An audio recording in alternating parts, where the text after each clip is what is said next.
Let's review Bayonetta, an action-adventure game developed by Platinum Games in 2009. I will be reviewing the Wii U port from 2014. Bayonetta is one of the rare miracles that occur when you have a talented studio that managed to create something that is fresh and greater than its references. The previous masterpieces which influenced Bayonetta were Devil May Cry and, to a lesser extent, God of War. The game Bayonetta is bold, sassy, wild, unapologetic, and oozes its own charm. The creative direction had an amazing vision as what this game should be. Everything is focused, polished, yet ambitious. Bayonetta is divided into chapters, and each chapter is divided into action sequences called verses. These action sequences usually involve combating a horde of monsters like angels or a boss. But it could also be a puzzle, platforming, or specialized sequences such as a motorcycle chase. The game autosaves at key points. If you die, you restart at the checkpoint, sometime in the middle of a verse. After you complete a verse and chapter, you get a rating depending on the score, time, and amount of damage taken. Bayonetta isn't a long game. However, the rating system gives a huge amount of replayability. The core combat is fluid and fun.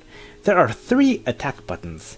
The left face button fires your gun, which is useful for chipping away at flying enemies, for stopping slippery enemies in their tracks, or when bosses are out of reach.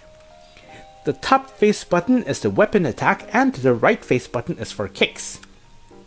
These 2 buttons can be chained with each other in combination to create combos. During loading screens, you have a list of combos on the right side, and you can freely practice them. If you're a button masher, you'll probably be disappointed to learn that some of the most powerful finishers require you to pause between each button press. For example, if you press weapon attack 3 times, then wait a second before pressing kick, you will unleash a barrage of powerful lightning kicks. As you fight, you build your magic meter, which can be expended for super powerful moves such as torture attacks.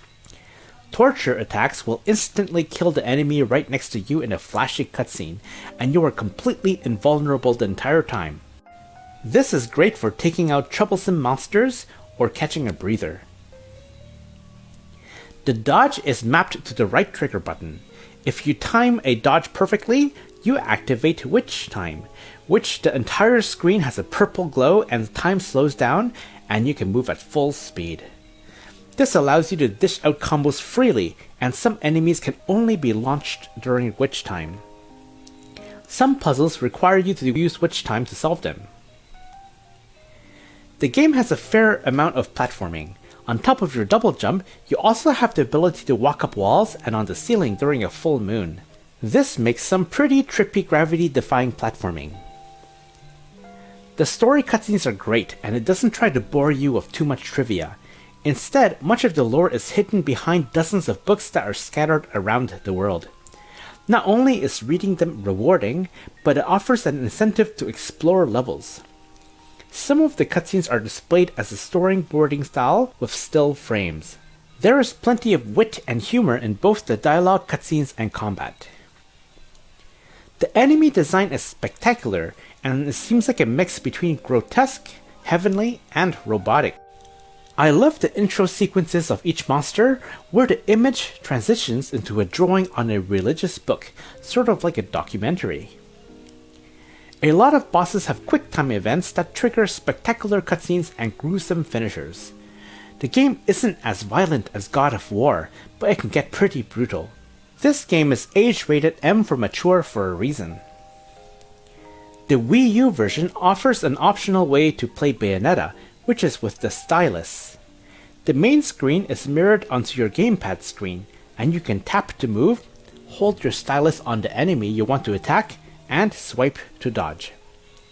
I never tried these controls, as phone-style gaming is not really up my alley, but if that's your thing, I appreciate Nintendo giving us a new way to play.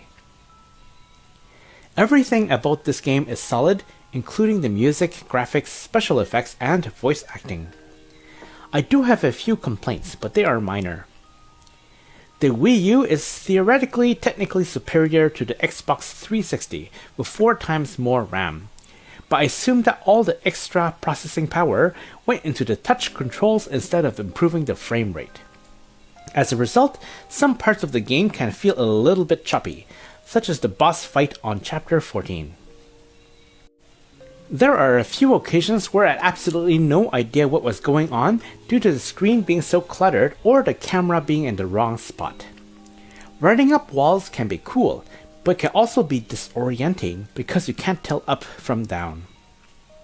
However, those are small nitpicks compared to the things that this game does right.